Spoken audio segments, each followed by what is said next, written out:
Par ceci, nous avons connu l'amour. C'est que lui, Jésus, a laissé sa vie pour nous. 1 Jean 3,16. Nous nous aimons parce que lui nous a aimés le premier. 1 Jean 4,19. Voici le témoignage d'un jeune homme qui avait 8 ans quand son frère était né, et 10 ans quand ses parents se sont séparés.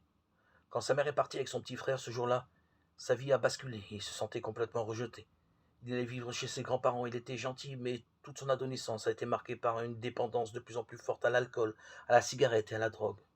Sa grand-mère est devenue chrétienne quand il avait 13 ans. Elle essaya de lui parler de Dieu, mais la plupart du temps, je ne l'écoutais pas, dit-il. Cependant, les paroles sur l'amour, sur la paix, sur une vie meilleure restaient dans sa tête. À 14 ans, il a voulu abandonner la drogue et changer de vie, mais plus le temps passait, plus il s'enfonçait. Pendant plus de 10 ans, sa grand-mère lui téléphonait régulièrement pour l'inviter à assister à des réunions chrétiennes, mais il n'y allait pas jusqu'au 29 octobre 2006.